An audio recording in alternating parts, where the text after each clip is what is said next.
Have you ever felt judged solely by your appearance? Imagine walking into a place with every right to be there, only to be met with doubt and condescension. This is the story of Malcolm Davis, a man of quiet determination and unwavering resolve. What started as a moment of discrimination turned into an inspiring tale of justice, transformation, and a powerful message about self-worth. Stay with us to the end to see how Malcolm's calm strength led to a jaw-dropping revelation.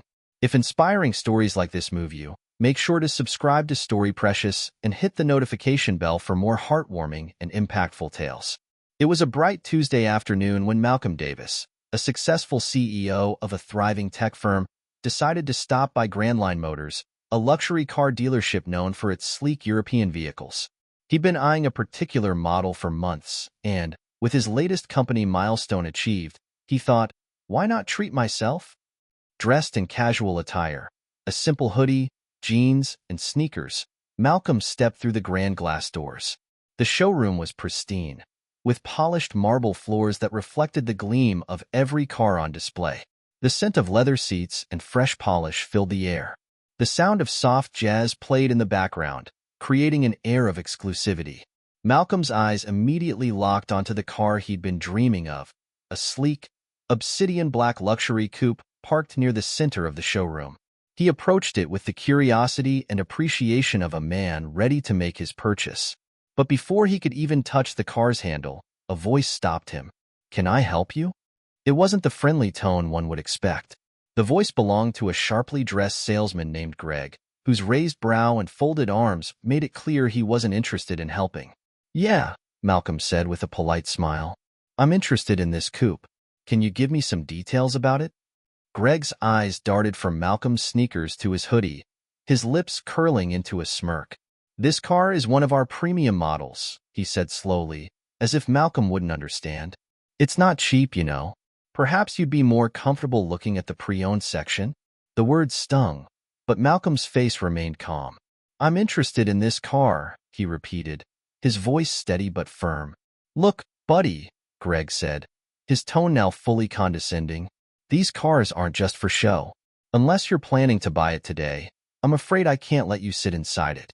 Several customers nearby glanced at the scene, sensing the growing tension. Malcolm's face remained calm, his eyes locked on Greg's. "Don't worry," Malcolm said, tilting his head slightly. "I'll be back tomorrow." He turned and walked away, his steps deliberate, his mind already set on his next move. The next day, Grandline Motors was as busy as ever. The sales staff, including Greg, chatted with potential buyers, offering flashy smiles and eager handshakes. None of them expected to see Malcolm Davis again. But this time, Malcolm didn't arrive alone. A convoy of black SUVs pulled up outside the dealership. Out stepped Malcolm, now dressed in a tailored navy blue suit, accompanied by 3 associates and a man carrying a briefcase. As they entered, the energy in the room shifted. Greg's eyes widened when he saw Malcolm. His smug grin from the day before disappeared instantly. He nudged one of his colleagues and whispered, "That's the guy from yesterday." The dealership's manager, Mr. Reynolds, noticed the arrival and approached the group. He greeted them with the kind of warmth reserved for VIP clients. "Welcome, gentlemen. How can we assist you today?" Malcolm's associate opened the briefcase, revealing stacks of documents. "We're here to finalize the purchase," Malcolm said, his voice calm but commanding. "Purchase?" Mr. Reynolds asked, confused. "Yes," Malcolm replied, meeting Greg's eyes with a subtle smile. "Not just for the car. I'm buying the entire dealership." The room went silent. Customers stopped mid-conversation. The sales staff's eyes darted to Greg, whose face had gone pale. "Effective immediately, I'll be the new owner of Grandline Motors," Malcolm announced. "And with new ownership comes new standards. Standards that don't tolerate disrespect or discrimination." His eyes locked on Greg, who now stared at the floor, his confidence shattered. "As for you, Greg," Malcolm continued, his voice cool but firm, "you're no longer a fit for this team. Please gather your belongings and leave." Greg's mouth opened as if to protest, but he knew there was nothing he could say. Under the watchful eyes of customers, employees, and his new employer, he quietly left. Later that day, Malcolm addressed his newly acquired team.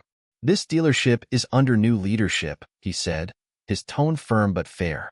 "We're here to build something better. From today on, every person who walks through those doors will be treated with dignity and respect, whether they're here to browse, to buy, or just to dream. No one deserves to be judged by how they're dressed or where they're from." The room erupted into applause. Employees who had once stayed silent now saw what true leadership looked like. The lesson from this story is clear and powerful. Never underestimate the potential of someone based on their appearance.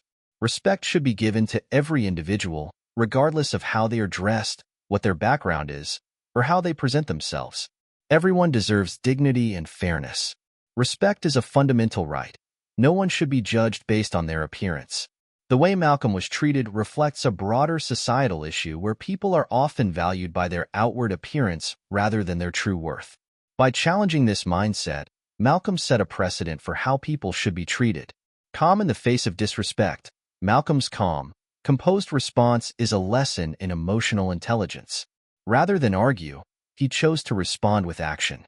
This approach often has a far more lasting impact than words spoken in anger. The power of position. By buying the dealership, Malcolm did more than just assert his authority. He used his position to implement change. It's a reminder that when we rise to positions of power, we should strive to create spaces where others are treated fairly and respectfully. Accountability leads to change. Firing Greg wasn't about revenge. It was about accountability. People must be held responsible for their actions, especially when those actions reinforce harmful biases. Malcolm's decision sent a clear message that discrimination has consequences. Leadership is about setting standards. When Malcolm addressed his team, he emphasized a culture of respect and dignity. True leaders don't just manage people, they inspire them to be better.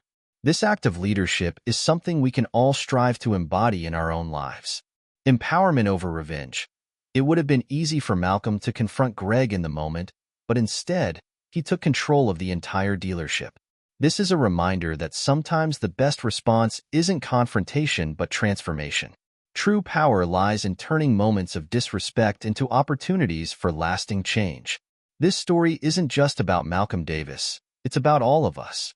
It's a reminder that no one's worth should be measured by their clothes, their race, or their background. True character isn't always loud, but it's always present. If you've ever faced judgment, remember Malcolm's story. Stay calm, stay focused, and most importantly, believe in your worth. How would you have handled this situation if you were in Malcolm's position? Would you have spoken up or stayed silent? Let us know in the comments below. Don't forget to subscribe to Story Precious and turn on notifications so you never miss an inspiring story like this one. Your support allows us to continue sharing powerful lessons that inspire growth, compassion, and positive change.